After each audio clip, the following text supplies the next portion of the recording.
प्रिय बच्चों, इतिहास के गलियारों से एक कवि की कहानी लेकर आया हूँ, जिन्हें याद रखने का मैं एक नायाब नजराना लाया हूँ। रटने की बेड़ियों को तोड़कर अब जरा गौर से देखिए वो शानदार ट्रिक जो आपकी मेहनत को चंद मिनटों में बदल देगी।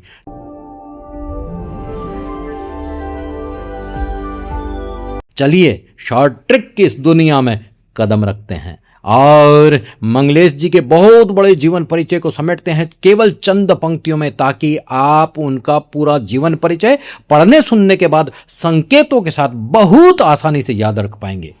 तो चलते हैं हमारी शानदार ट्रिक पंक्तियों पर, जो इस प्रकार हैं। 48 में जन्मे काफल पानी स्वर्ग सिधारे 20, जनसत्ता 83 पहुंचे ले शोषण की टीस।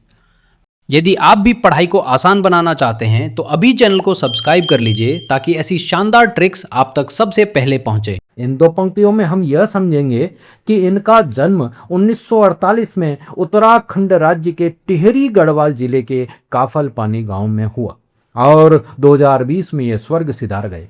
अपने कैरियर की ऊंचाइयों में इन्होंने 1983 में जनसत्ता नामक प्रसिद्ध अखबार में भी साहित्य संपादक के रूप में अपनी गौरवमयी सेवाएं दी।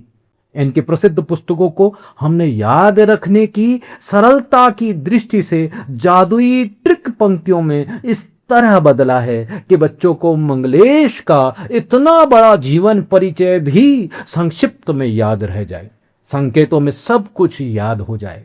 तो बच्चों, पंक्तियां इस प्रकार है। ले चल पड़े कुछ नाश्ता, दूर था मंगलेश के घर का रास्ता, खुली हवा खिड़की मस्त ट्रेन, दूर चमकती पहाड़ पर लालटेन। मंगलेश जी हम जो देखते हैं मस्त मजदूर रोड पर रोटी सेकते हैं, इसलिए सत्य लिखना भी एक वजह है, क्योंकि धड़कती आवाज भी एक जगह है, धड़कती आवाज भी एक जगह है, धड़कती आवाज भी एक जगह है। यहाँ आपको ध्यान देना है, घर का रास्ता, पहाड़ पर लालटेन, हम जो देखते हैं, आवाज भी एक जगह है। इन चारों प्रमुख रचनाओं को हमने इन चंद पंक्तियों में समेट दिया है और इन दो तरह की ट्रिकी पंक्तियों में इनका पूरा जीवन परिचय समाहित कर दिया है। जो इंटेलिजेंट बच्चे हैं, जो पढ़ने वाले बच्चे हैं, वह इसे जरूर समझेंगे, जरूर याद करेंगे, बहुत बहुत लाभ लेंगे। धन्यवाद। उम्मीद है कि मंगलेश डबराल का जीवन परिचय अब आपको लंबे समय तक याद रहेगा।